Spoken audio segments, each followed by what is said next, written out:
everyone, welcome back to Shutter Magazine. I'm Dustin Lucas, and today I'm going to be talking to you about the 5 steps to help you brush up on your retouching in Photoshop. So, jumping into retouching, you know, focusing on making your clients look their best, we want to make sure we're not transforming them into someone they don't recognize, right? So, with retouching, there's a responsibility. We're not going to go down that path, but it's very important that we focus on making the client look their best, but also themselves.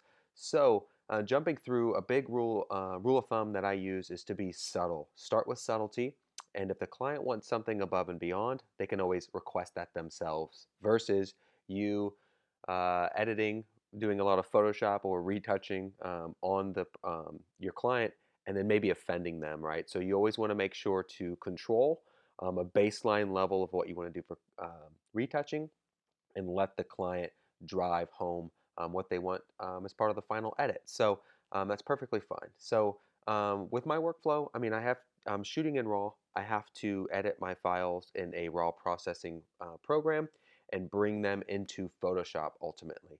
I want to make sure I have a non-destructive workflow, but along the way, we're going to talk about how you have to kind of take everything you've done, smash it into a layer, and continue working. We'll go through that process a little bit later.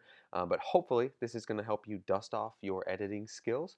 And here are the 5 steps. So step 1, it's going to be color correcting in Lightroom or any raw processing program you want to do to get your solid base.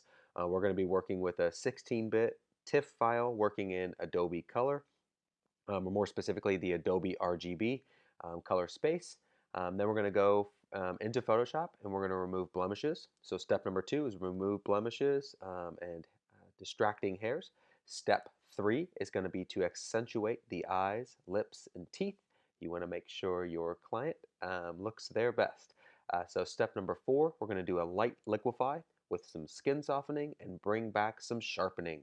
And step number 5 is going to be dodge and burn. So ultimately, what we want to do is we want to have our file go from here to here.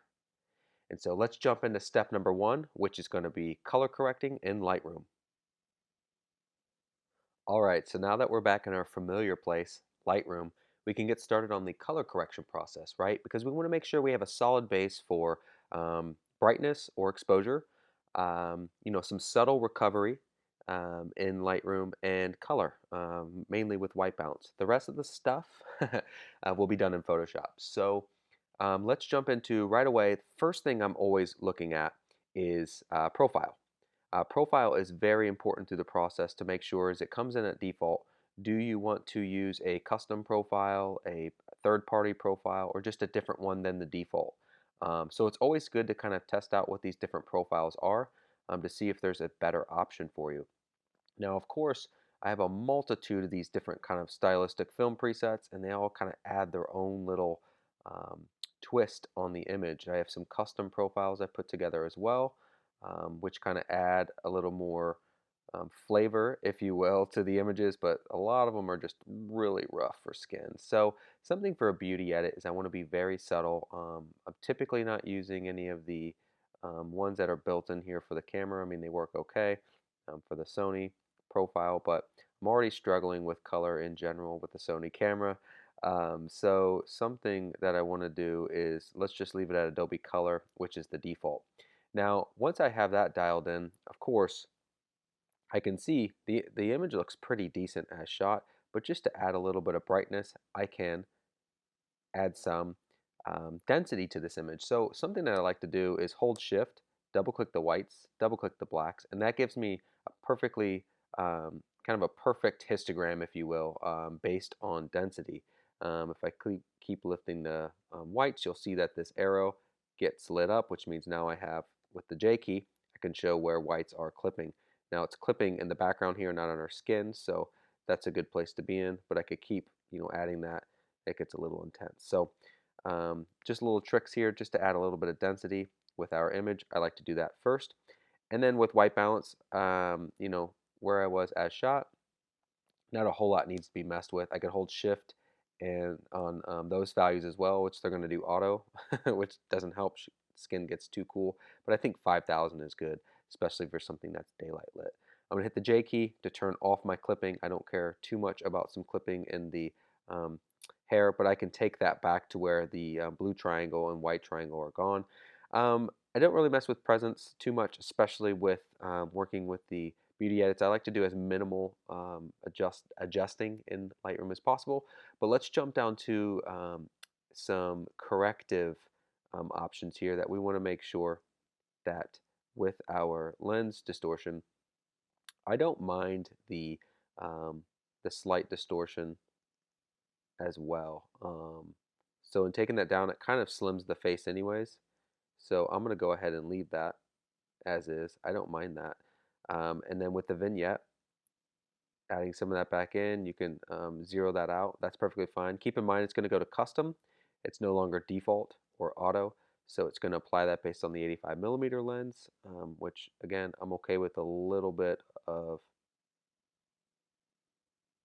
kind of a pin cushion, kind of sucking in at the center.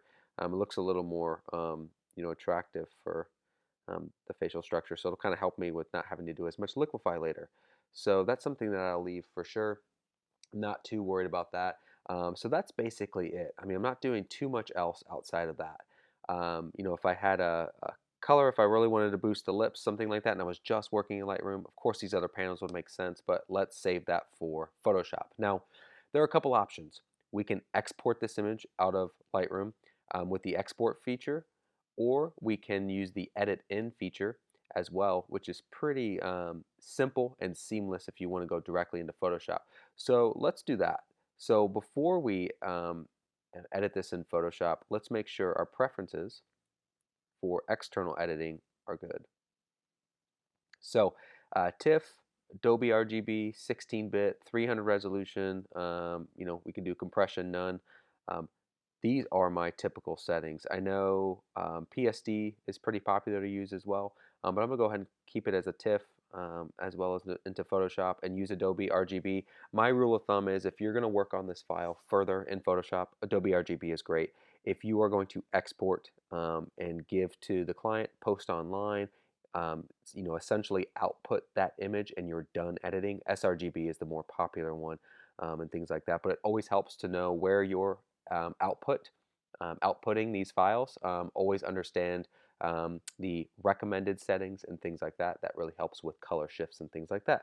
Just a quick tip. So if I'm ready to edit this image in develop mode, I can do Command E and it's going to open this up directly into Photoshop. Now, of course, updating the Camera Raw plugin, it looks like I have something that I need to update first. I'm going to go ahead and open anyway. And we'll let this open up directly into Photoshop, and we'll start with um, the first step that we want to do in Photoshop. Whenever we are working on an image, you always want to duplicate the background layer. It's the background layer, it has a lock on it, it's there for a reason, so you can always revert back to the original. So Shift Command J, Option Command J, I'm already messing up. I like to call this base layer, or you can just call it base, right? We already know it's a layer, that's kind of silly. Go ahead and click OK. And now we're ready to get started on step number 2, which is going to be the healing brush for skin blemishes and stray hair removal. All right, now we're ready for step number 2, and that's going to be using the healing brush for removing blemishes and stray hairs. So when it comes to using the healing brush, which you can hit the J key, automatically gives you the healing brush tool. Now, not to confuse you with the spot healing brush, this automatically samples your area. You want to use the healing brush so you can manually sample. We'll get into that in just a second. So learning the settings of the healing brush are very important, right? So you're going to have your brush, hardness, size, and spacing, which become really important. You want to have a less hard or soft edge of your brush whenever you're working in an area where you want it to have a little more blending. In areas where there's a lot more harder edges and you don't want smudging, you'll turn that hardness all the way up. Um, some other options here is you have with your brush settings. You can go in here and your different opacities, your different, the way that the healing brush is being used for lighten, darken, and difference. You can actually rotate the angle of the brush, things like that. A lot of options here, but we're not going to get too complicated in those areas. We're just going to look at a few settings up here. So one of the most important ones are going to be where it's sampling current and below. So the reason why that's important is because we need to create a new blank layer. So holding Shift Command N gives us a new blank layer. We can call this blemishes. We'll click OK. And using current below is going to sample these below layers because obviously we just have a blank layer that we're working on, so it has to use these image layers below when it's sampling. So another option here is diffusion, and this is very important to understand when to use diffusion, well, what settings you should have diffusion set to. And there's a multitude of ways to use this tool. So for removing skin blemishes, when I want to have a softer edge, which I'm already kind of set up for that, I'd probably put it at like 15% is fine. I'd want to have my diffusion, I'll leave that at 5, and that's the default, right? So when I'm coming into my image, and I can hold Command and hit the number 1 key, and that will zoom into 100%, as you'll notice here in the lower left-hand corner. And so as I'm coming in here and I'm wanting to adjust some of these blemishes, spotting which one I want to remove, say for instance on the nose, this little white spot, I would want to set my healing brush a little bit larger than the size of this blemish here. And if I hold the Option key, I can choose where I want to sample, and I can just click right over top of that, and it's gone.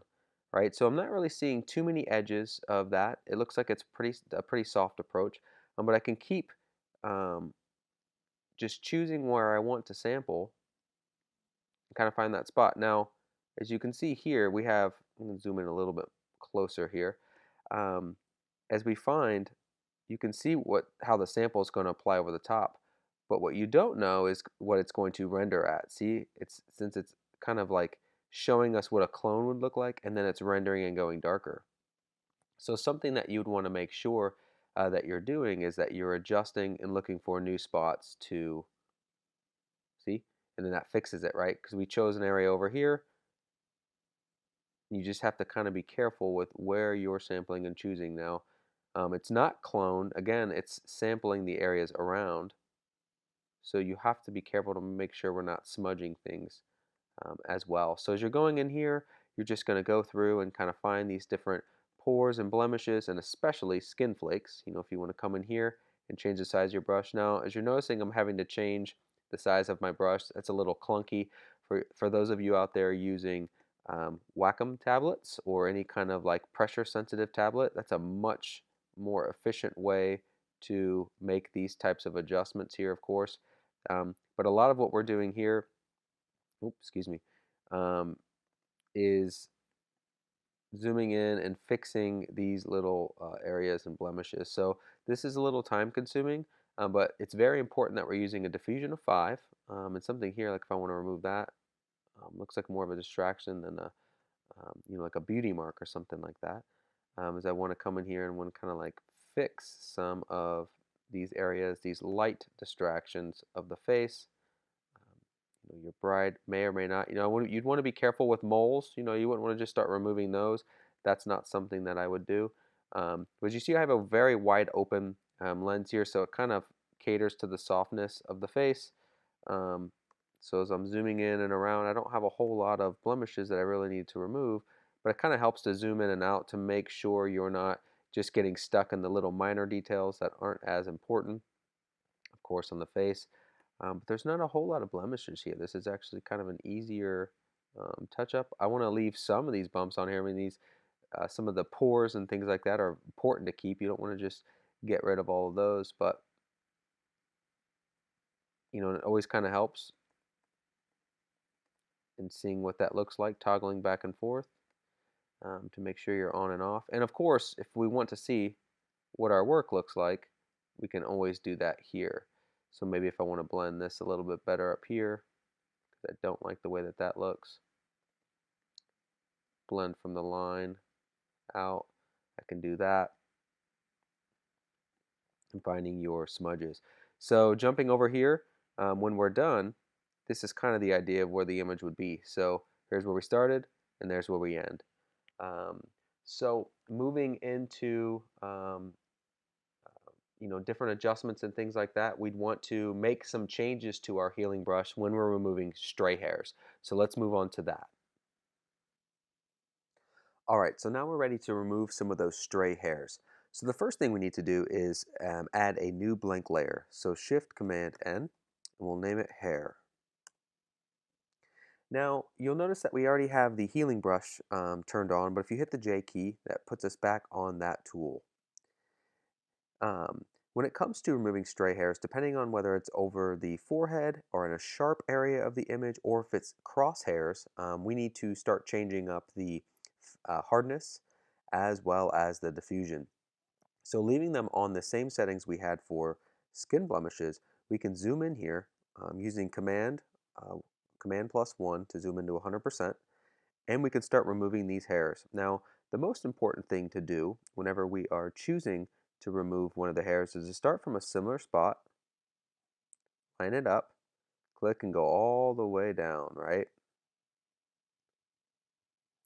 Now, that did a pretty decent job, but if we want to come in here and just do a little bit of cleanup to make sure it's a little more even, we can do that. Now don't worry about the skin flakes we're creating here. Of course, these will go away when we do our skin softening. But it is important that we kind of randomize this and make sure that we kind of start from a little better blended place. So same thing's going to happen here. We're going to come through and just kind of clean a lot of this up, and that looks good for the most part, and we're coming through and we're kind of cleaning up. So you're going to run into issues where you have smudges. That might mean that you want to take the hardness up higher and shrink our brush down, so that way when we're choosing these edges, you can have a little bit harder of an edge and it's not creating smudges. So that kind of helps with that. Now where diffusion becomes really important is where we want to take diffusion down to 1. You can see what that does. As far as on the skin, it makes it super, super sharp. So it's not going to be something that we'd want to use in this particular area, to get rid of the skin flakes. And the crosshairs and things like that, we would want to use that setting more specifically with it does a pretty good job there. And we could come in and resample over there.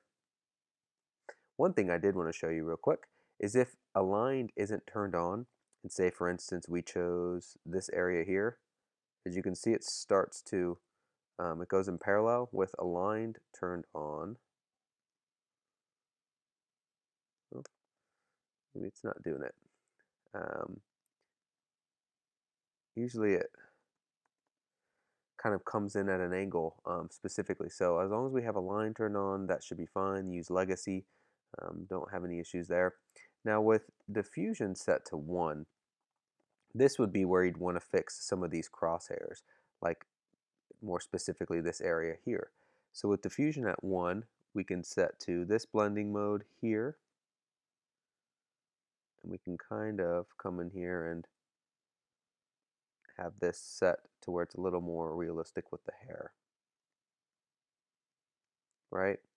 So if we wanted to have that come in, and see it's kind of getting chunks are going on there, so you have to be really careful with that adjustment. So as you'd want to kind of remove that crosshair, a good technique of using cloning and healing would be a good, a lot of these kind of areas, a good clone adjustment would be probably what you need. But just to kind of like blend some of the hair here, does a pretty good job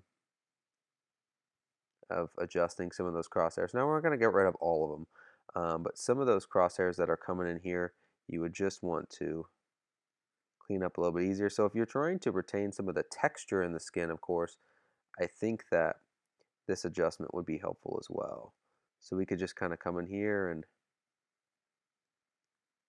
subtly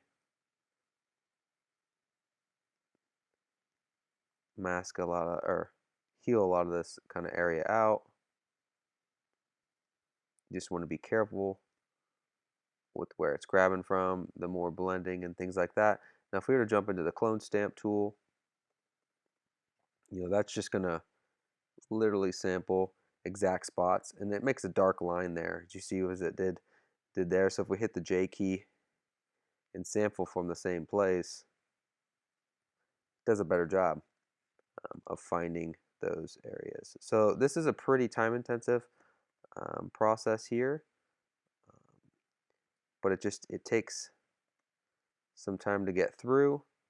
Of course,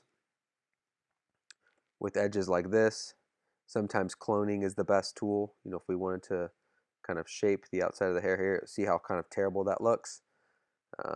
We put diffusion back to 5, put our hardness to 0, and it's not really doing a good job. It's kind of just smudging, right? So this would be something where we want to use the clone stamp tool, which is just the S key. Make sure our brush hardness is at 0, and it's going to sample all layers or everything below. So we can create kind of a larger brush, find the same S key, sample here,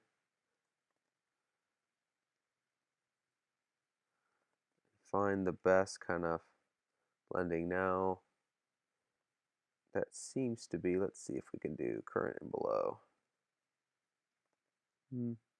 Sample all layers.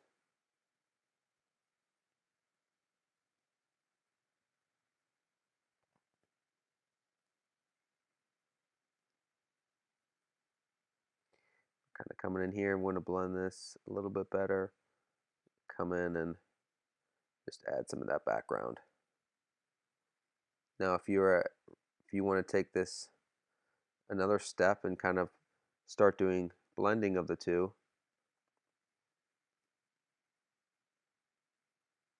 this would blend some of the hair out and work a little bit better, but it's really starting to smudge back there. So this is something that I'd probably use just a color replace tool and really kind of blend this out as well if I'm struggling with just cloning everything out, as far as if I wanted to shape the hair. Now you want to make sure we don't turn it into a basically a helmet, but you could essentially come back in here and just change, burn all that kind of down, because it's basically her hair here is just kind of blown out and kind of faded there. So you could take that a step further. Now, with hair being done, the goal would be to make it look blended somewhere in the realm of this. So as you can kind of see where we are with the hair here before and after, just adds a real simple and clean cleanup of here into the hair, and on the forehead and on the edges here that we'd want to keep. All with the healing and clone brush tool. Of course, some of these other areas, hair here and things like that, we could clean up, but it's not too much of a distraction for me, leaving it on there. So now we are ready to jump into step number 3, which is brush up on the eyes, lips, and teeth. All right, so step number 3 is going to be brushing up on the eyes, lips, and teeth.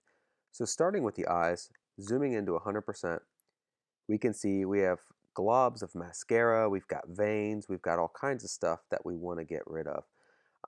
So the first thing I like to do with the eyes, as you see here, I've created a group of layers, and I've kind of got all of them set up and ready to go. But the first thing I like to do is create a curves layer. So with the curves layer turned on, I have a specific adjustment that's going to make it, it's just going to bring out a lot of brighter tones overall. So it's going to really kind of brighten this image up, like almost way beyond what we would do, right? So when I apply a curves layer, I always turn that on, and I can, again, holding option, click on curves,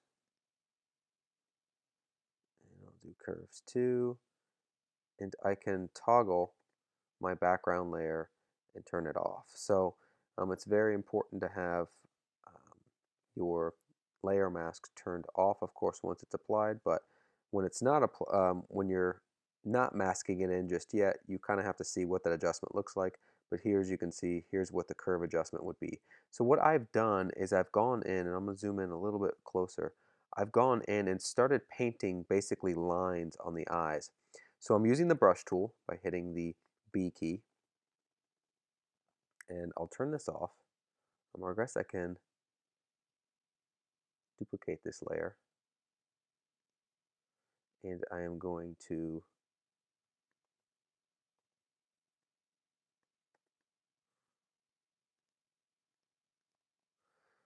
now I have my curves layer turned on. I have my brush tool. I hit the X key so that way the white's in the foreground because I want to brush in white. And what I'm going to do is I'm going to set my opacity to like 5%.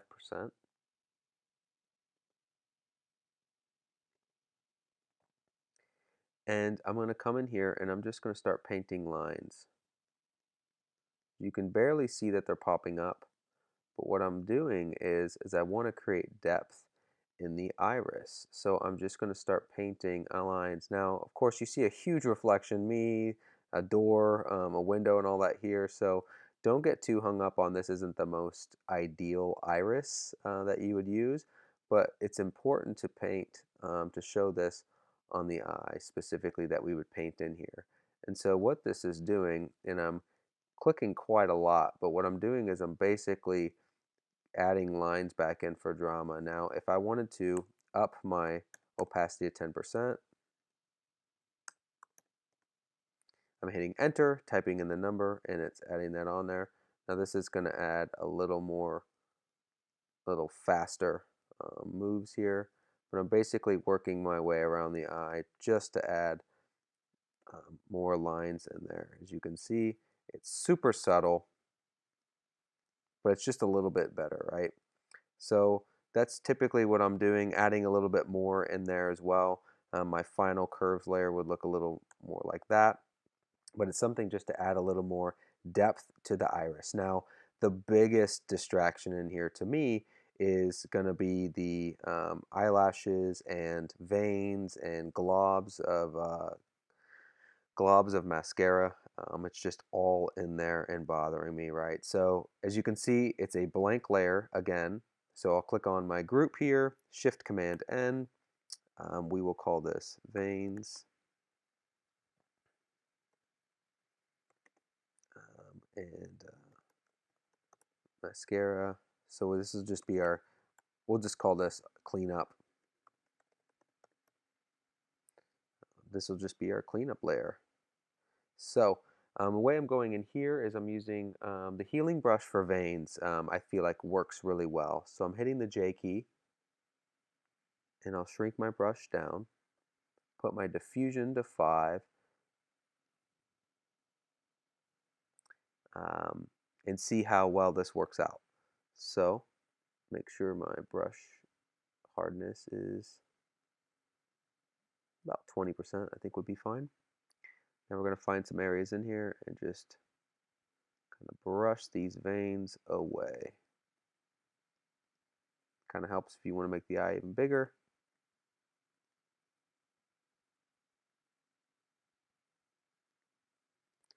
Just kind of bringing some subtlety. It's making it kind of blotchy, right? I'm kind of losing some of that. So I definitely want to make sure, you know, if I want to take it a step further, I can drop the diffusion down, much like we did for the hair, and take my hardness up to like 80%. Shrink my brush down, and it'll keep it a little bit sharper. So it's very important as you learn those settings and when to use, you know, different options and things like that. So that way you know when to use. Oh,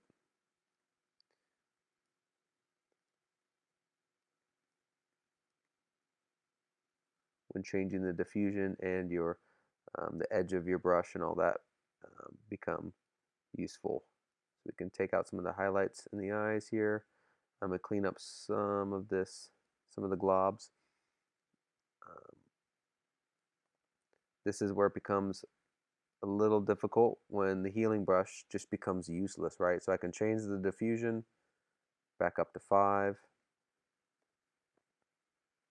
if I want to. It's just going to do that. So this is where I would hit the S key, come back in for the clone, and the clone is going to do a much better job of just cleaning those areas up. We just want to make sure the hardness is good.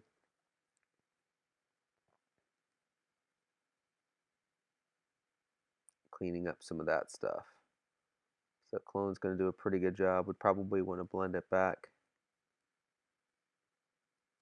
the healing brush, but we can clean up a lot of those kind of areas there. So spend a lot of time on the eyes and cleaning some of that stuff up, but it can get um, you can get a little time intensive, of course, on there as well. Now this side is much more of a reconstruction type of a technique, but I mean the end goal in fixing the mascara and the eyes would be to get it from there to somewhere there. I mean, doesn't have to be perfect, but you want to make sure as we're looking at the eyes, especially in like cleaning up some of these areas here, if we can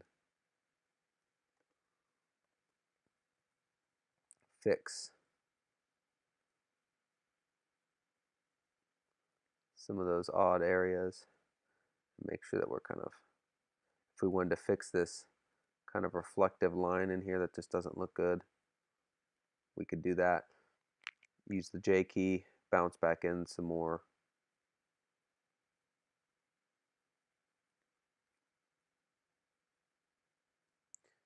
Some more of the healing brush as well. So to just kind of fix some of these areas and really kind of get rid of this, some of these distracting areas here with the eyes.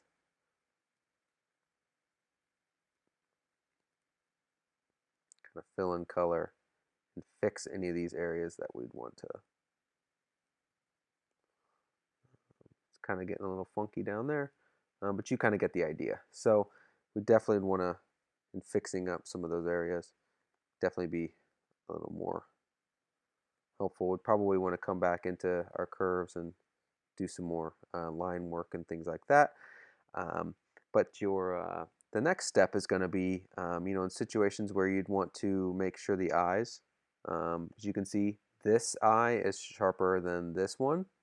So in order to fix that, we just add some high pass sharpening, which will be our first action that we'll build here. And I'll show you just how to do that. All right, so now that we're ready to sharpen the left eye, what we need to do is we need to create a smash layer or an image layer, right? So I can take my base layer here, I could duplicate it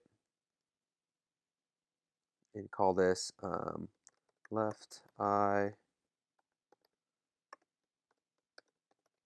sharpen. And I can drag that up into the eye panel. Now, as you see, our issue here is it's going to have all the blemishes and everything are going to pop back up. So what we need to do is we need to do a smash layer, which is Shift, Option, Command, E. And that's going to take everything we've done, smash it into a single flattened layer, and we're going to apply a high pass to that. So I'm going to go up to Filter, Other, High Pass, and I'm going to leave this at 10 pixels. Of course, you can lower it to see about what that's going to look like. Now, for high pass, you don't need that much detail. Something lower, I mean, you can always kind of start with 10 pixels, but we want to make sure that the eye, this left eye, gets sharper, which it's doing there. We'll click OK. And double clicking this layer lets us change the style. So we want to put the blending mode, we'll put it to hard light. We'll put the opacity at 75. Click OK. And we'll hold Option and click on the layer mask. Now, what I always recommend, as you can see, it went back. Now, I always recommend creating an action when you do that. So that way, if you want to create a high pass in the future, you can simply, let's get rid of this. I want to create a high pass. What want to run a high pass action, I can do that really easily by just applying that, and it's already applied to my image. Hold Option, click on mask, and it automatically brings that mask back in. I would use my brush tool, click enter, 100% opacity. I'm going to increase my brush size, maybe even the size a little bit smaller than what the iris is, and I am going to paint white on that particular area. On and off, a little bit sharper, take it up to 100%. If I wanted to make it sharper than that, which I can take it from soft light to overlay. So you can see how that made it a little bit sharper, and if I really want to make it sharp, I can go to hard light, which I think would be good for this, and then we can lower that opacity to just fix that eye a little bit. So pretty subtle, but I think it's very useful, those attention to details, especially in the eyes, to take them from here to there. Now let's move on to the lips part of the tutorial to get more into depth in fixing some of these areas with the chapped lips and the shape of them. All right, so we're ready to move on to the lips. First thing we need to do, when we created a lips group of layers and things like that, since I've already finished this process, the first thing I would do for the lips would be to use the pen tool to trace around them. So the pen tool is going to be the P key, and I'm going to click, and I am going to basically outline um, the lips. Now, if you've never used the pen tool, it has a little bit of a learning curve to it.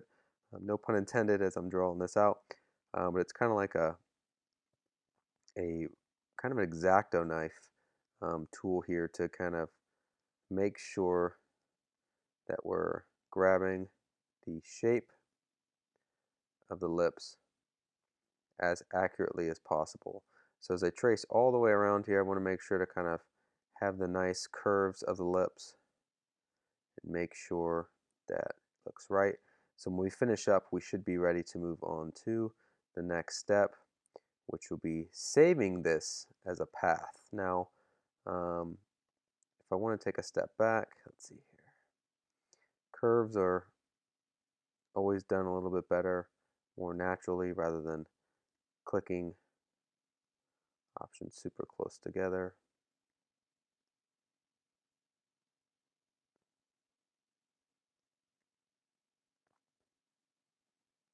All the way up here to the corner of the lips there.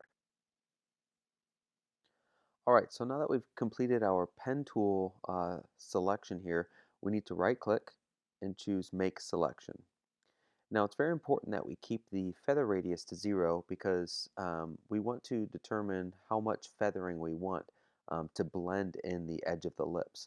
So you can't really do that here using the Make Selection tool with the pen tool. So I'm going to go ahead and keep it at 0 and click OK.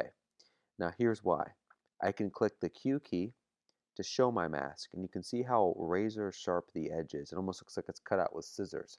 So what I like to do is go up to Filter and add a Gaussian blur to be able to see actually what our blending is going to be around the mask. So, excuse me, around the selection. So if I turn it all the way down to 0, it becomes a hard line. And as I increase blur, it shows us what that blend is. So typically around, I don't know, 6 pixels, maybe a little bit more. It's a good blending. We'll go 9 pixels. It's a good blending of the edge of the lips. So I'll click OK. Now as I hit Q, we can see our selection.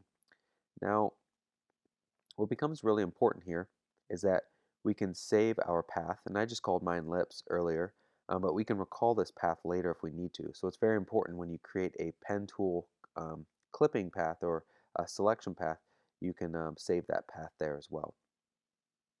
So what I want to make sure is that we have the ability to create a new layer. So Shift Command N, and I'm going to name this outside. What we are doing now is we are creating a new layer to reshape the outside of the lips. Now it's very important that to do the outside, we need to invert our selection here. So if I hold Shift Command I, it's going to invert my selection for everything outside what was originally drawn out with the pen tool. So we can go in here, let's see, make sure I have all this other stuff turned off from before. And so what I want to do now is I want to clear the lips.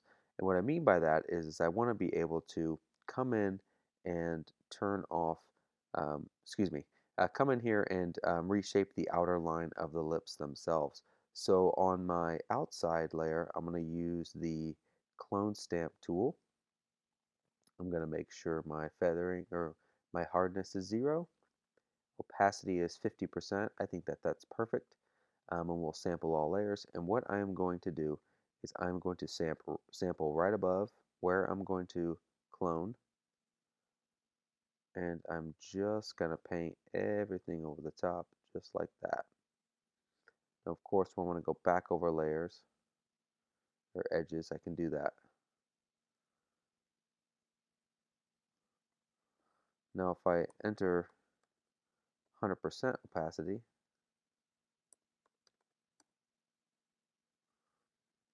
I'll be able to see that difference a little bit more. And it's just painting all of that there. And we don't want to get too crazy and paint over the corner of the lip.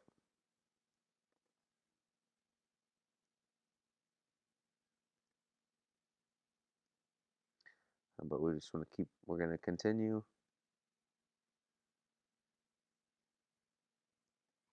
to paint all the way around. You see here, we're just kind of getting rid of any of that extra lipstick and things like that. It's no big deal. Just clean up things like that.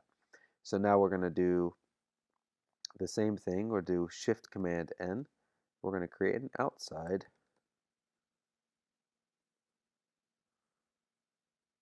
Excuse me, inside shape. So if I turn this on and off, we can see all the edges that we cleared out. And now we're going to do the same thing. Now, since our mask is on, or our selection's on the outside, we need to do Shift Command I to bring the selection back on the inside. And this is where it's a little more important to probably be at a, we can start at 100%, but if we need to do a clone stamp for 50%, I think that that helps a little bit more. But what we can do, line that up, just start painting on the edge of the lips to fill that in. As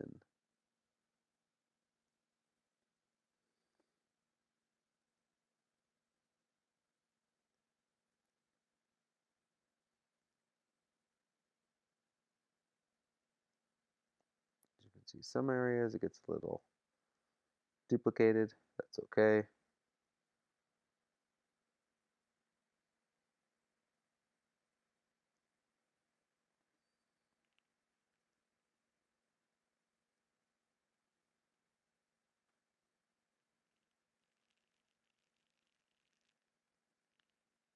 We'll come in here, kind of fix some spots, make sure everything's relatively consistent with the edge here.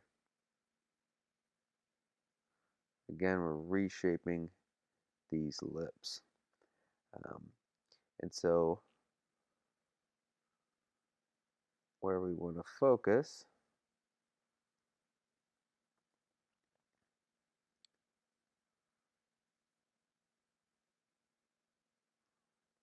making sure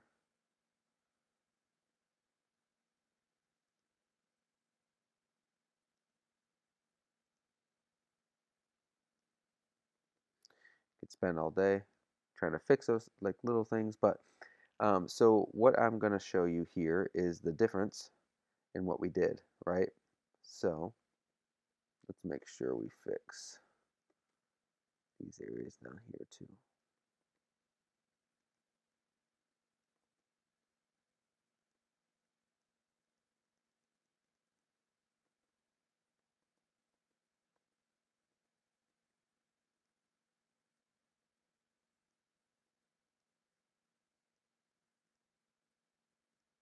Okay, so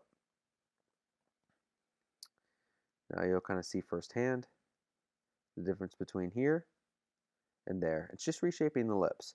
So now that we've done that, we can take this opacity down for both of these layers to kind of blend it back in. And we have some pretty decent looking fixed, shaped lips here. Um, just looks a little bit better there. Now, so on to the next section of this is we'd probably want to add a hue and saturation layer to add some more color to this side. So I've done that by increasing the saturation overall, but especially in the reds. So if I turn this on, you can see that I've just added it in these areas specifically, but with the brush,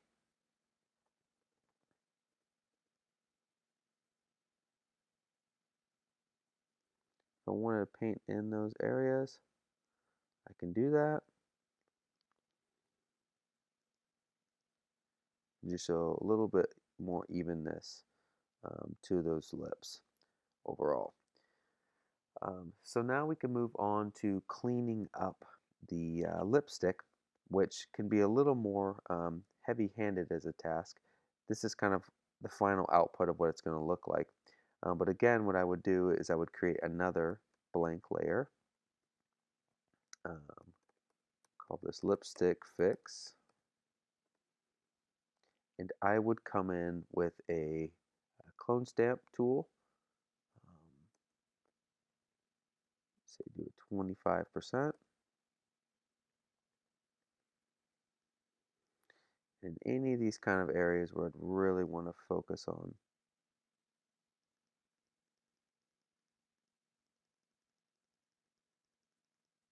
Just kind of lightly click around to kind of fix the majority of these areas. And I think doing the clone stamp at a lower opacity um, just lets me have a little more flexibility in how much I want to fix at a time. Just kind of let me click around so you can hear my mouse going to town. So we can kind of use these different areas and kind of quick clone these out. I don't mind this too much. Now the healing brush might work pretty decently as well. If we need to come in here and do a little more blending, but it's not bad. Probably need to fix this entire area too.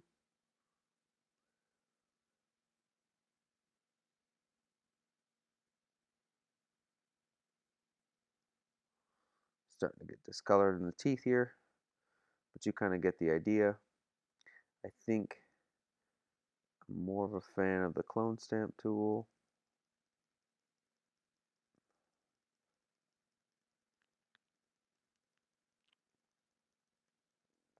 I'm fixing some of those areas. So we'd keep doing that with the clone stamp, kind of fixing the lips. But overall, this is basically where we'd want to end with our lip fix. So before and after. So now we're ready to move on to the teeth and fix some of the discoloring to use a quick lasso tool to get that fixed.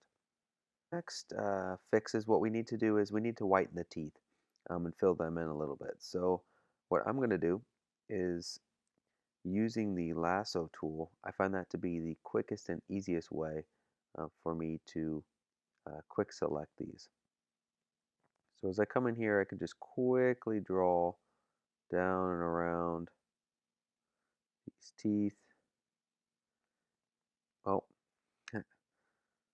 something in the range of that, right? So I'd quickly do like a lasso tool, kind of get a little bit closer here.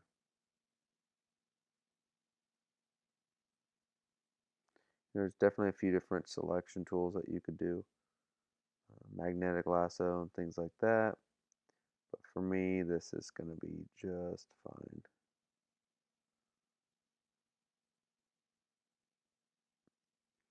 in the teeth. Now, what I would normally do is holding Option, click on Hue and Saturation Layer, click OK, and it's automatically going to select the teeth that I did my lasso tool with. Now keep in mind, I might want to refine this later. That's fine. But what I'm going to do is I'm going to come in here to yellows, and I am going to just simply desaturate, and I'm going to add some lightness. And that's literally all that I want to do. Now keep in mind, we don't want to turn the gums. Um, don't want to discolor the gums at all, and make sure all of the teeth have been whitened. So that's something where I'd come in and get a little bit better with the brush, fix some of those spots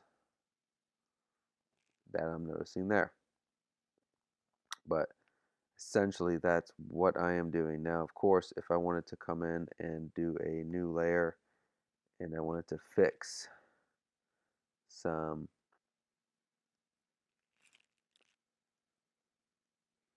add mask to selection, if I wanted to come in and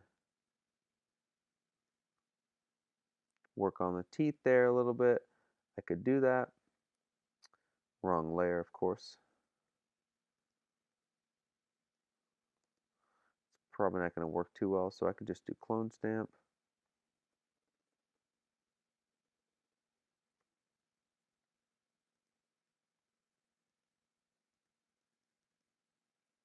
Of course, got to put my opacity at 100%. Just a quick fix that. If I wanted to come in and do anything with the teeth, I could. Most of this is just reflections, so not a big deal. But if I wanted to fix any other parts, I can. Fill in those spaces there. I can do that. So, kind of look at this before, here, after. Just quick fix there. Just a little bit to help the smile. I think that's perfectly fine. So that's all we would do to finish up on the teeth. And so now that we've done the eyes, lips, and teeth, we are ready to move on for a simple liquify, skin softening, and some sharpening to bring back some definition to the face. Um, so let's move on to step number 4. All right, so step number 4, we're going to start with simple liquify, move on to some skin softening, and sharpen the features of the face. Something that I like to do at this stage as well for like kind of toning on the face is create a black and white adjustment layer and turn it to luminosity for the layer blending mode, just to add a little more depth to the skin. So as you can see here, I've already applied this to my image, and it just kind of adds a little more life back to the skin. So something that just kind of a quick and interesting toning option. You can use a black and white adjustment layer and apply it, change the blending mode to luminosity to just add a little bit of depth to the skin. Now, when it comes to Liquify, I like to work on a smart object, which gives me some non-destructive capabilities with the Liquify tool, but it becomes very important on how you create this layer. So if we just duplicated, say, our base layer and did the Option Command J, and we wanted this to become Liquify Test, something that you'll notice is that if I liquify on my image here, it won't apply the same adjustments above it to this image. So you have to be very careful in the order of operation here. We've been doing a lot of adjustment layers up here that aren't going to apply to this liquify layer below. So if I liquify down here on my liquify test, and I want to, just to show you real quick, go to Liquify, and specifically if I just change the face width, it's probably the most noticeable thing that I can do. Jawline, just do this real quick. Click OK. Here's something to take note of. All of our work here gets kind of squirrely, right? So that's a problem. So you can't do your liquify test there. If I raise it above all of these adjustment layers, right above the black and white layer, now none of my adjustments below are there, right? So what do you do? In this situation, you have to create a smash layer. Now this is a non-destructive way of moving forward, or excuse me, a destructive way of moving forward, because all of these adjustments are now not editable, and they're all smashed. They're going to be on a smash layer above this. So to make a smash layer is by holding Shift, Option, Command E, much like what we did for the high pass sharpening. So now if I turn off one of these adjustments below, it doesn't do anything because now this is on top of all of those adjustments, and this is the flattened change. So if we make any changes to these layers below, I'd have to redo a smash layer, which isn't a big deal. You can redo a smash layer and actually take smart filters and drag and drop them onto another smart layer. So let me convert this to a smart object, and I'll show you how this works. So you can actually, since I just did a new smash layer to all my adjustments I made, I did liquify before, but it might need, these adjustments might need to come over, which isn't a problem. So it's going to move this over to here, get rid of that file, and now I actually have my liquify layer is applied on top. Now, of course, you're seeing some kind of funny glitching happening there, which we can fix with another layer. But what I like to do is liquify on a smart object so I can go back into this with all of my settings able for me to make adjustments. So if I want to come back on the jawline or the face width, I don't want to come in too far. Lower lip.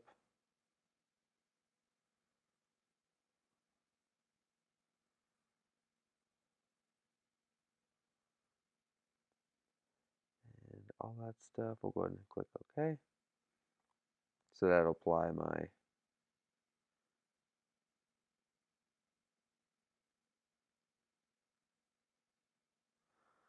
liquify there as I want to. So the face aware tool, let's go back into that. There are a lot of options for the eyes, eye distance, things like that. I want to bring those together. I mean, there's a lot of just insane, um, insane options, honestly, for our Liquify tool here with the face aware software. So it's going to find her face and make all of these adjustments as we'd want to. So um, pretty insane what it's going to do. We want to accentuate the smile, things like that. I mean, it does a really good job. Don't want to go too over the top with the Liquify tool, that's for sure. Keep things looking as natural as possible. Um,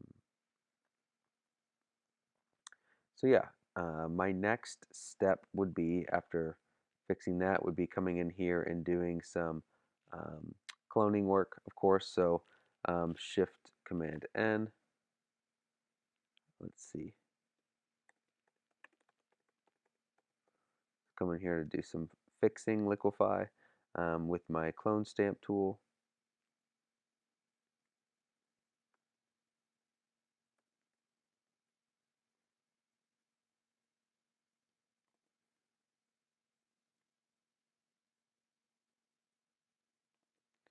So kind of coming into here, I have a few options. I could just take the earring out.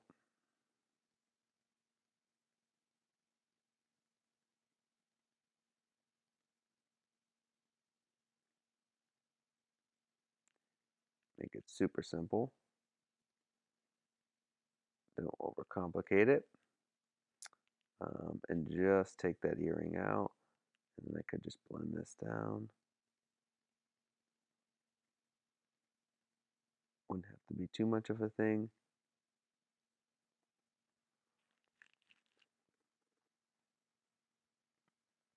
Just to come in here and kind of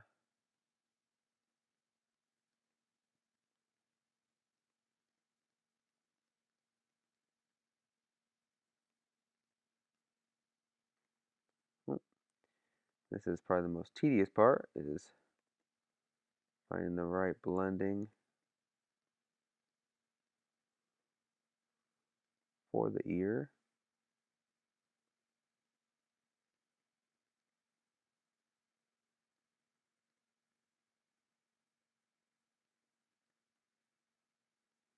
Right? So we just want to come in here and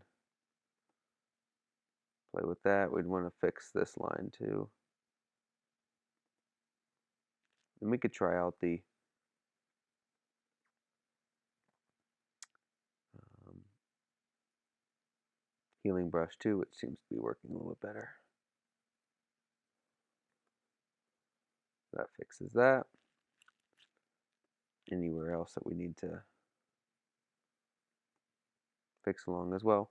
So now that we have that Liquify done, some tool that I really like to use is portraiture for skin softening. I find that portraiture works really well to just get my skin softening going much faster. So again, we'd have to make a smash layer. So Shift Option Command E. And what I would want to do is I would apply my portraiture plugin to it with my settings already intact, and holding Option and clicking on mask, it's going to turn that off. So then I can mask it onto the entire face with my brush tool. So I hit the B key.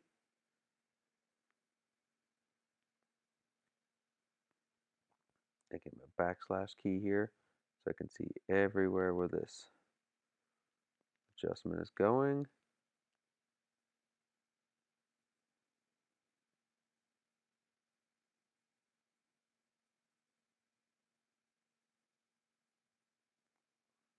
I have this brush pretty feathered.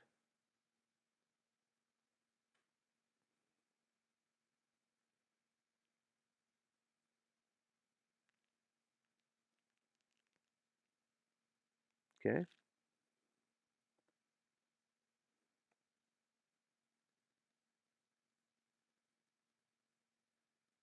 Pretty good. Now come in probably with a little bit of a harder brush here, and I'd want to come in and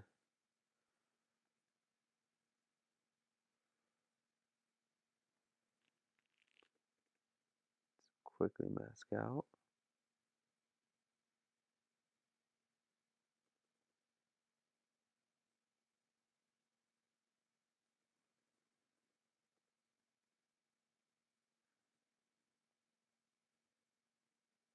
The hair, eyes, and teeth. Now I definitely want to mask out the eyebrows as well.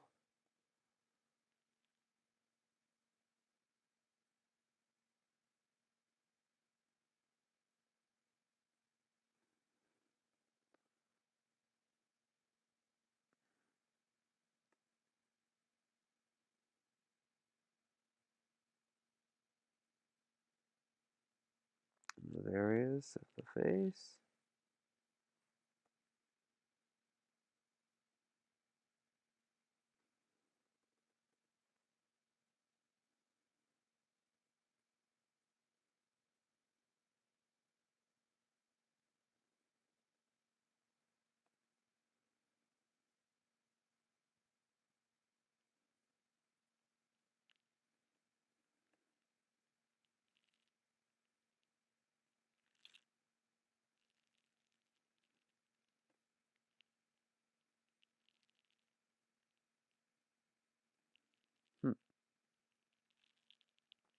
way down through here.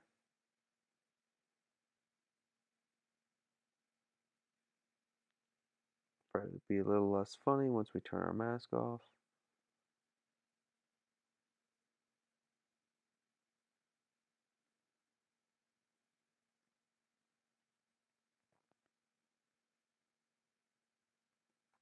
It's a pretty tedious process for sure,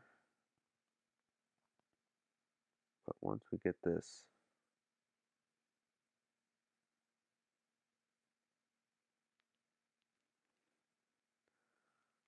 corrected, we should be all set with this mask.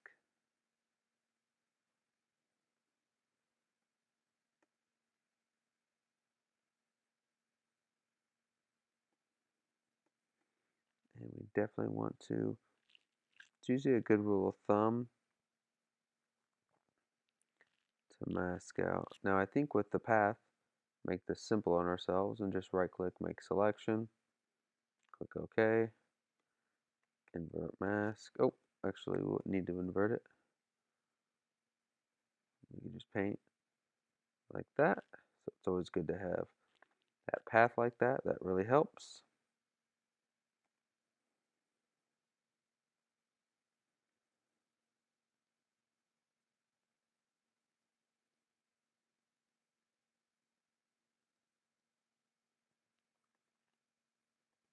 And so you can see how kind of goofy it looks. The eyelashes could probably be masked out as well.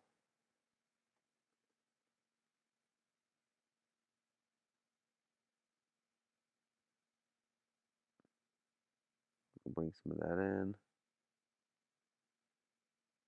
I think that's helpful. Even around the eyes with the makeup. Probably keep that less softened as well. Let's bring it back over here. Yeah, I think that looks better. So, turning that on and off, I think we'd probably want to make sure the nostrils were a little bit sharper. That's important as well. Maybe not. We can soften those. It's not going to hurt. Bring those back a little bit. Anyways, so that kind of gets us into where the skin is softened. It's a little more evened out, but we definitely still need to do some high pass sharpening. So I'd bring my high pass in so that way we could see all of the definitions really popping out. So I'd want to rebuild this since I've created a new liquify and layers below. So I would do another smash layer, apply my, you know what, we'll just do this as the action I built. So we've already walked through the high pass process. Why not just do the high pass across the board? Now this is on soft light, so we can see the difference between on and off. Looks good. Let's zoom out. And so now we're ready to jump into the dodge and burn section of the article. And that will be step number 5. All right, so the fifth and final step will be dodge and burning. So the most important thing to remember here is we want to accentuate certain areas of the face, but we also want to tone down some of these hot spots. So here on the face, some of the bigger hot spots that I'm seeing are, let's see here, let me have my brush, are going to be all into here, as well as around the eyes, this bright spot on the nose and things like that. But I definitely want to make sure we highlight the cheekbones and things like that. So starting with a really basic or simple dodge and burn layer, I find the most simple way to do this is to create a new layer. We'll call this D and B. And I want to set this to overlay. And I'm going to fill this with a neutral gray 50%. So the reason why I'm doing that is so that way we can dodge and burn on the same layer. So with the brush tool, set to 10%. And if I have black turned on, it's going to burn. So if I want to burn the nose down, I can. As you can see, gets a little harsh there. So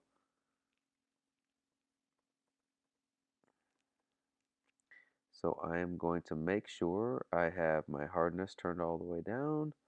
I am going to put the brush at 5%, and I can zoom in and burn down there. I can burn down below the eyes, burn down in there as well, just to kind of help out with some of those areas. Now, if I want to dodge an area, I can. I just hit the X key, and I can do that.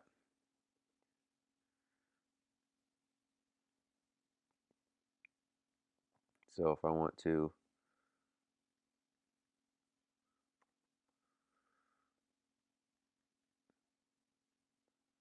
brighten up the cheekbones, I can.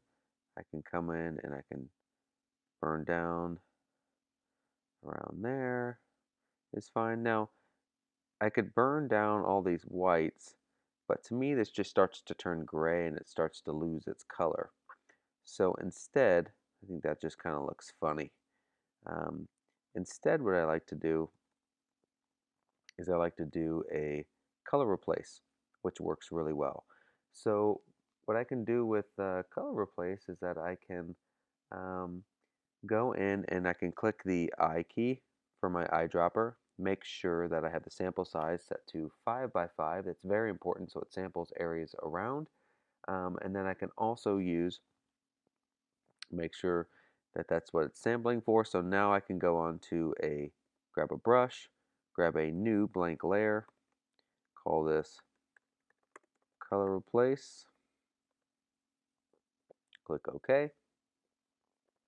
And so now what I can do is I can start adjusting the brush opacity, enter in my opacity that I'd like for the brush, and I can start to replace color by picking it with the Option key. Let me shrink that down.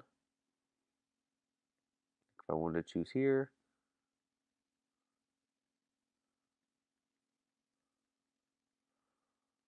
and I can start to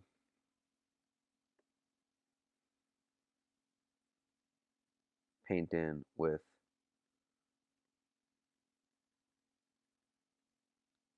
color.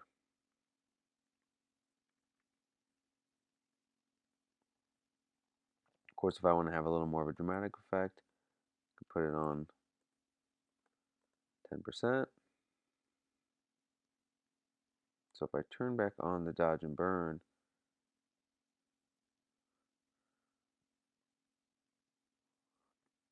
you can see where we can fix some of these hot spots much faster. And I really like to use this at a low opacity, but subtle enough to where it just does a really good job. You have to be careful because it will start to soften areas of the skin. So where you'd have, so if I need to hit D to put back, I want to just burn those areas in. You have to be really careful with the color dodge tool because it will soften those areas. So you might have to use a high pass sharpen to fix that. But it definitely works well when you need to apply softer areas. Do a little better of a job of fixing the nose. So come in here, the D key, brighten under the eyes. It's a little more flattering than darkening. We don't want to burn that down too much. We can go to some of the other areas and lighten them up a little bit on the neck, things like that. Come over here. Now, something too I'd want to do is burn down the hair. Um, I think it's a little bit dark up there. Kind of fix some of that, add a little more shape to that, and that's just like a real subtle, um, change just to kind of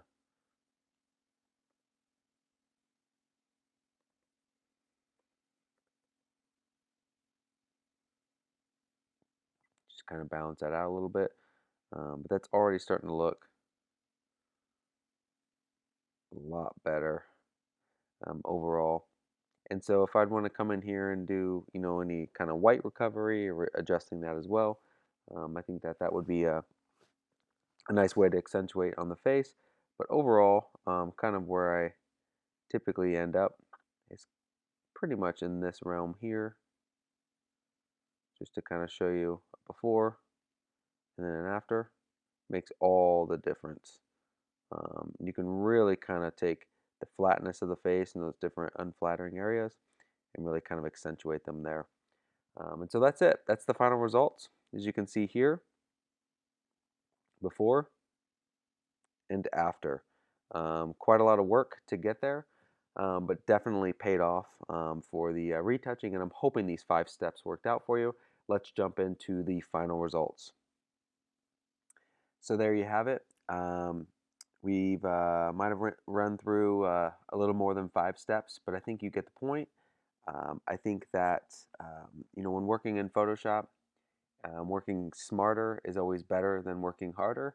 Working with layer order and understanding, when you create a smash layer, like for our Liquify or a high pass sharpening or um, skin softening, those kind of things might need to be replaced if you're changing out some of the lips, eyes, hair, skin blemish layers below.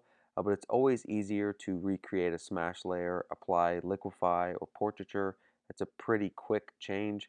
Having to redo an entire um, clone stamp for hair or doing the healing brush, like replacing those are a lot more time intensive. So I always do those more pixel manipulating adjustments first. Then I'm doing my smash layers for like Liquify, skin soften, and sharpening. I always do those kind of last. I think it's important to work that way. Just makes it faster if you have to change anything out. But I think this is really great base for retouching. Um, Overall, going from the blemishes to the hair to the eyes, lips, and teeth, jumping into Liquify, skin softening, sharpening, and then dodge and burn. Dodge and burn has such a big effect, as we saw on the image. I mean, going from here to here just gives it those little bit of details. I mean, I think the attention to the details are really where this image starts to shine. Um, when we talk about working smarter in Photoshop, it always helps to build actions. So if you're doing things like high pass sharpening or portraiture, um, even dodge and burn layers, it always helps to have actions so that way your workflow is fast. Um, you don't have to go through those steps every time. I mean, those settings can be applied, at an action every time. So I'm hoping this helps out and helps you brush up on your beauty retouching. So check out my future articles on editing, and thanks for listening.